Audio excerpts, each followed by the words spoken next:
7 দিনের আলটিমেটামটা হলো, এটা আমার কাছে খুব একটা হাস্যকর মনে হয়েছে।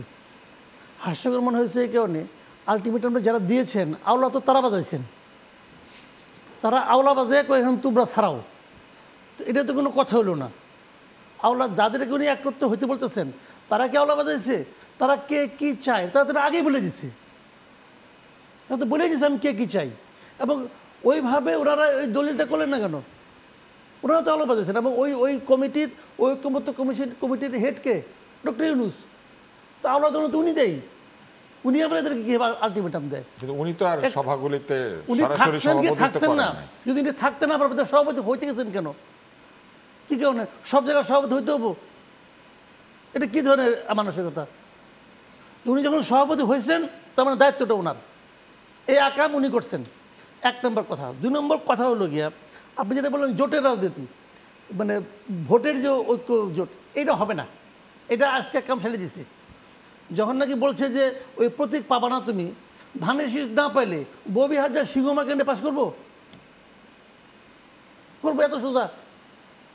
আপনি বলেন মাদারীপুরে আপনি বলেন মাদারীপুরে প্রার্থী আরেকজন আছে বিপ্লবী প্রার্থী লাবলু চৌধুরী সাহেব, উনি ইলেকশন করতে চান, উনি ওখানকার জয়েন্ট সেক্রেটারি, উনি ইলেকশন করবেন।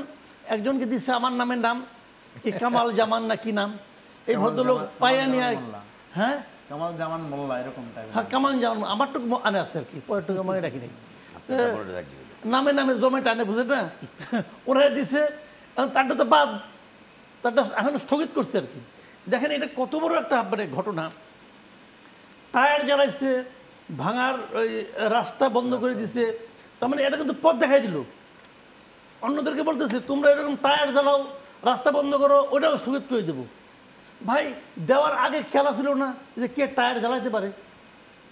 এটা কেন বুঝেন না আপনারা? আর যদি বুঝেন যে টায়ার জ্বালালে থামাইতে হবে, তাহলে দিতেন না, অথবা যদি দিয়ে দিলেন এটা ঠিক থাকতে পারেন না কেন? এটা হলো রাজনৈতিক দলের দুর্বলতা প্রকাশ করে।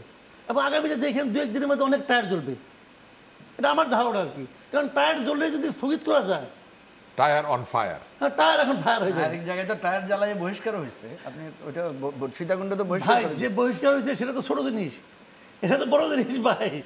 এটা তো কেমন এইটা বহিষ্কার করতো? কারণ আমার কথা হলো কি, দল যদি 237টার মধ্যে 2-1টা ভুল হইতেই পারে, এটা খুব একটা অস্বাভাবিক কিছু না। কারণ আমাদের এখানে নমিনেশনটা হয় কিছুর উপর ভিত্তি করে, কোনো না কোনো সিনিয়র লিডার তার জন্য সুপারিশ করে, বা হিসাব হলো সহজ। এখন ওনার লোকে কার খাতির আছে, সে সুপারিশ করছে, সে জানে এটা এক কামের না, তাও সব সুপারিশ করছে।